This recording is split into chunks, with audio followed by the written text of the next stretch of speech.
and welcome back to another episode of Rebuilding Wimbledon. If you're still enjoying the series, drop a like on the video. If we could get 400, that would be amazing. Now, this month we've had a few more tougher fixtures than we did in the last one. The league fixtures last time were a little bit more easy. This time we've got, we've had some slightly more difficult games. But anyway, enjoy the highlights of the games we've played, and I'll join you guys in a sec for the Chelsea game.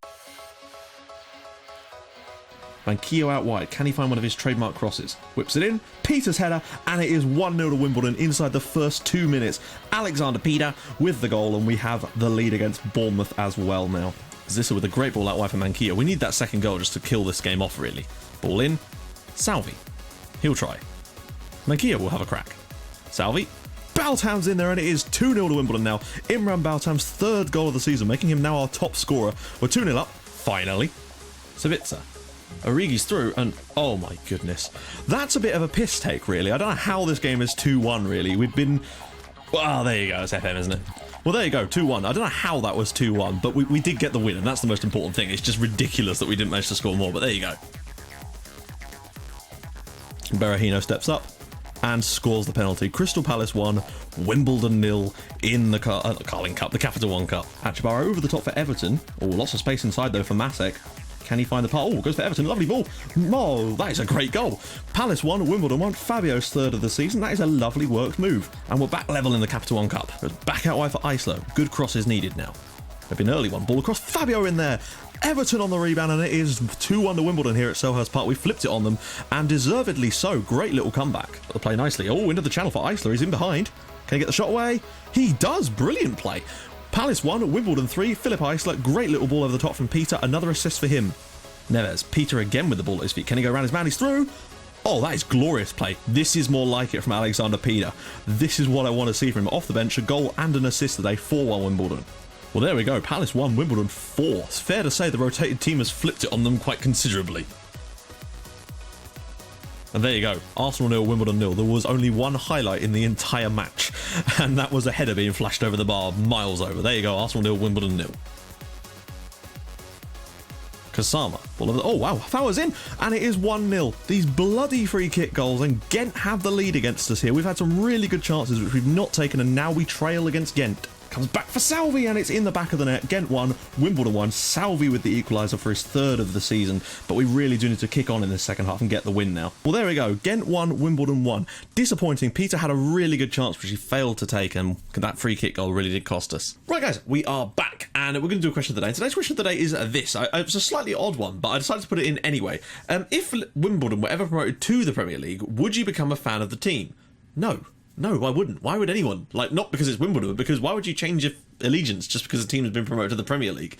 I'm a Fulham fan. I would always support Fulham. But I'm interested to know if anyone here has actually changed their allegiances. And maybe there is, I'm sure there are reasons potentially if it's disillusioned with the club, maybe to go support a lower league team. Perhaps that's the reason. I'd be interested to know if any of you guys were maybe supporters of big teams and then decided to support a smaller team, maybe because they were local. I'd be just interested to sort of hear from you guys about that sort of thing. But if you have any ideas for a question of the day, drop those in the comments too with the hashtag QOTD. So we're still top of the league. We're 3 points clear. We're unbeaten. And yeah, we are actually the only unbeaten side left in the league.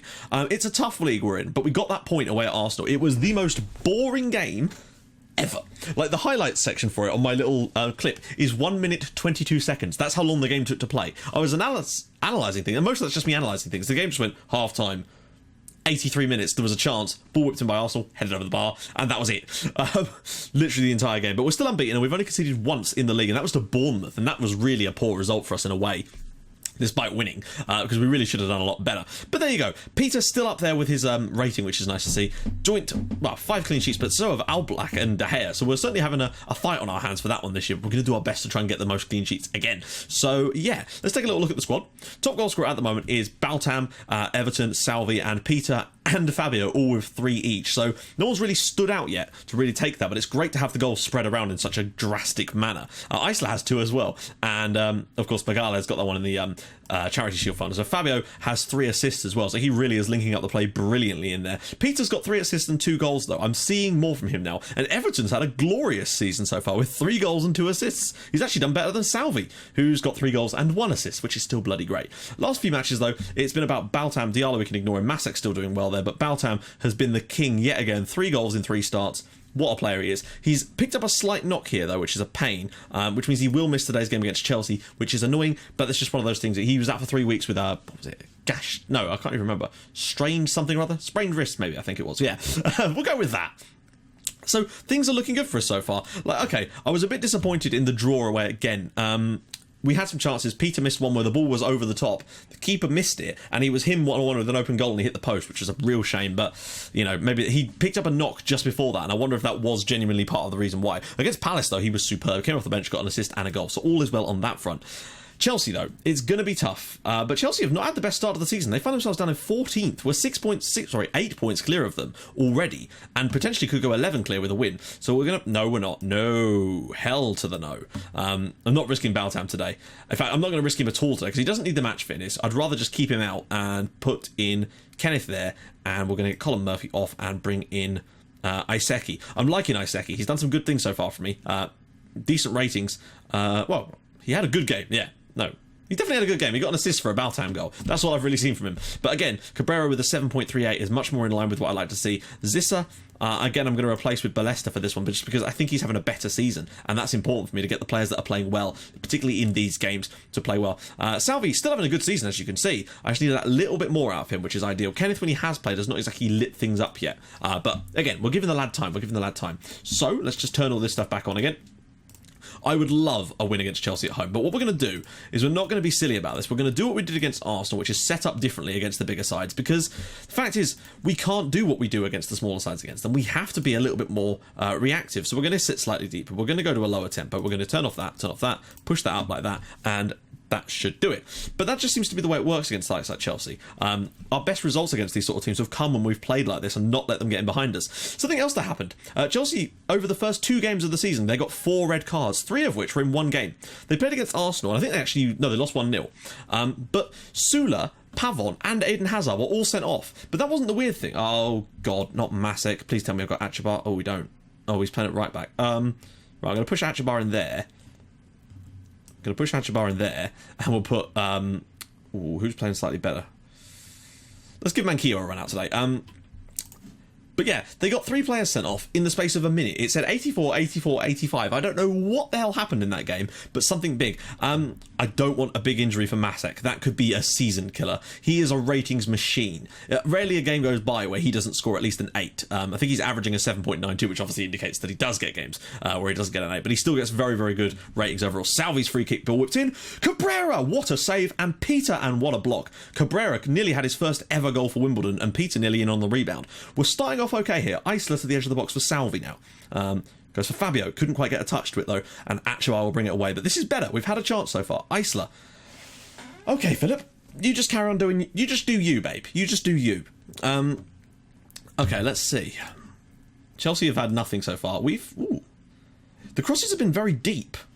Both, interestingly, from number 7. But those are both free kicks, aren't they? So we probably kind of ignore that. But it does seem that set pieces are probably an area where we could maybe exploit this season for Chelsea. But there's a lot of play in the middle, so I might just try to exploit that for now. We'll go to half-time like that, but I think free kicks might be an area where we could maybe get some joy. Chelsea have had more shots so far. They're actually looking at the better side now.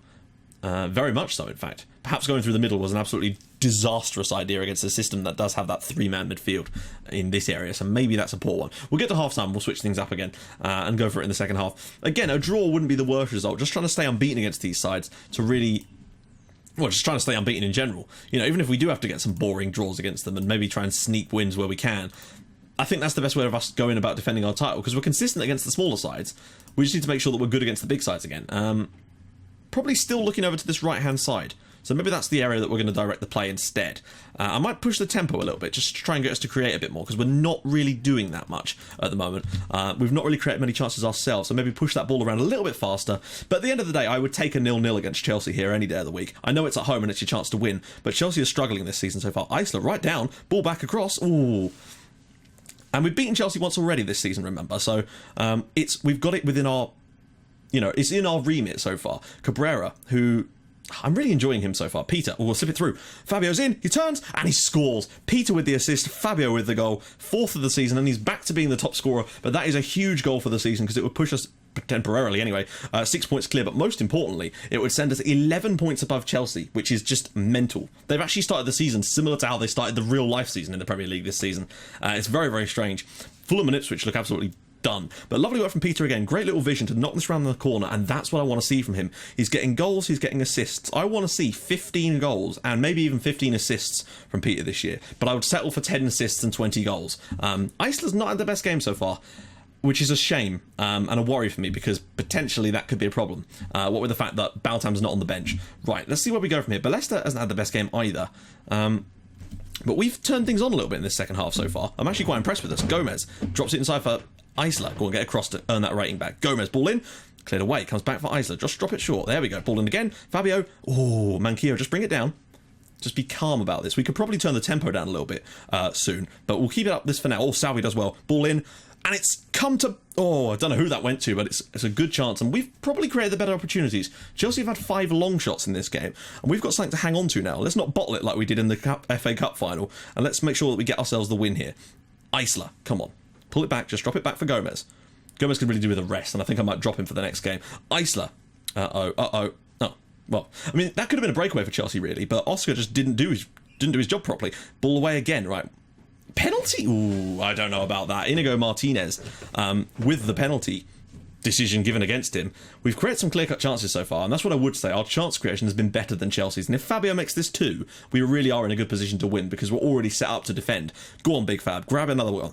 Oh, and that's another one. It's Wimbledon 2, Chelsea 0. Fabio's 5th goal of the season. There he is. He's finally back. Maybe he'll grab a hat-trick today. And we're putting the hammer down on Chelsea today. You know, we've only had 6 shots in total, but we've created 4 clear-cut chances today. Chance creation has been very, very solid, and that's very, very good.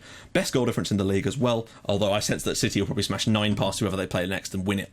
But that's not important. Right, so Phillip Isler is a player that, actually, he's sort of improved a little bit, this one. But Ballesta is one that I'm possibly thinking about making as my first sub. He's the weakest player on the team in terms of his rating so far. Chelsea still look like they're going to try and play balls over the top. We're going to back away and allow that. Look at this, they're just shooting from range. If they carry on doing that, we should be okay, but that doesn't mean that they will. They might try and change the tactic up a little bit. Headed away to Farmer. Oh, look at the space for Fabio. Can he turn and get the shot away? So it's through for Isler instead, and Courtois with the save, and a 5th clear-cut chance. I'd like to think that maybe from 5 of them we might be able to get 3 goals, but hey, that's fine. We've got a 2-goal lead. Salvi's not had the best game so far. Maybe an Everton run out might be not be such a bad idea. We don't have anyone for the left-hand side, really. We've got one more sub, because we've already made one, haven't we? He's on a yellow card as well, Ballesta. And I think Zissa might be what we need right about now, particularly as we got backs against the wall, and that generally is where he flourishes. We've actually really started to... You can't argue we don't deserve the 2-0 lead. We've created good opportunities compared to... Uh-oh.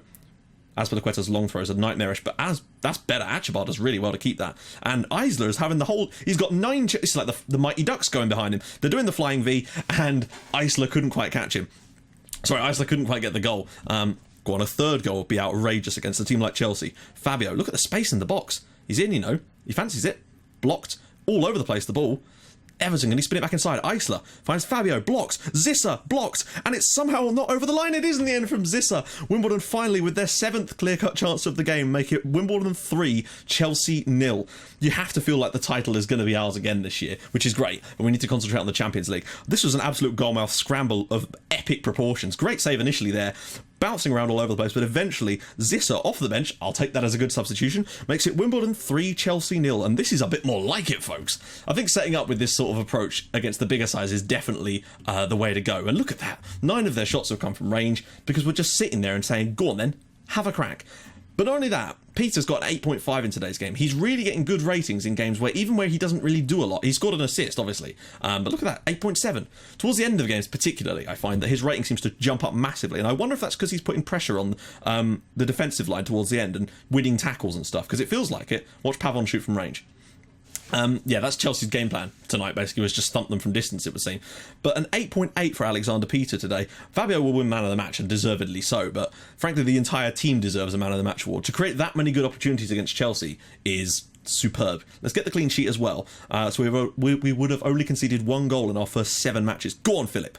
Go on, son. Get in the box, have a shot, or drop it across for someone. Oh, he has. Oh, and Everton very nearly made it 4 at the back post. And there we go. Wimbledon 3, Chelsea 0. We're top of the league. We've got 19 points on the board already. Couldn't really ask more. We've conceded once in the league so far. So have Stoke and Manchester City. So it's not all good on that front. But if we can keep that kind of defensive record up, we're in for one hell of a season. I mean, now actually somehow out of nowhere have the best attack in the league as well. Though I do say that City will get back ahead of us on that one. But we're getting an early lead. You know, we've got a draw away at Arsenal and we've beaten Chelsea at home. That's 2 of the big boys, although both of them, as you can see, well, Arsenal less so much, but Chelsea are right down there. They'll come back. You know they will. So that's 2 of them off the plate. We've got City and... well, Manchester. We've got the 2 Manchester clubs to deal with as well, which will be difficult. But I think we've got a little break before we have to... no, we don't. We've got City in the next game, don't we? Anyway, we'll have to skip to the point where something's actually happening. So Roman Masek is out for 8 to 10 days, which is not the worst result. It could be better, but it'll be fine for now. So next episode, we're going to do the Zenit game. Because we've got one already, but I just feel like we'll do a big bumper episode and then we can get another Champions League drawing, because I just want to show you guys more Champions League this season, since that's our main priority. Although the league, of course, you know, is important to us as well. I wanted to try and defend it because I've never done that before. So we've got Man City away, which will be crazy difficult. Zenit at home, we have to win. But then, you know, Everton away at home in the league, Bournemouth away in the Capital One Cup, I'll rest players, and then Newcastle away. There's potential chances to continue going unbeaten if we can get a result against City, or just get a 0-0 draw. I would settle for another 0-0 there. But anyway, if you guys have enjoyed this, do drop a like on the video. Look at all the green, it's great. And if you haven't already, please do subscribe to the channel for more videos like this in your inbox every single day at 7 o'clock. And I will see you guys in the next episode for a game away at Zenit. And that could be a crucial one, because if we can win at home against them, that'll be sending us on our way to qualifying, hopefully. I'll see you guys soon. Thank you so much for watching. Bye-bye.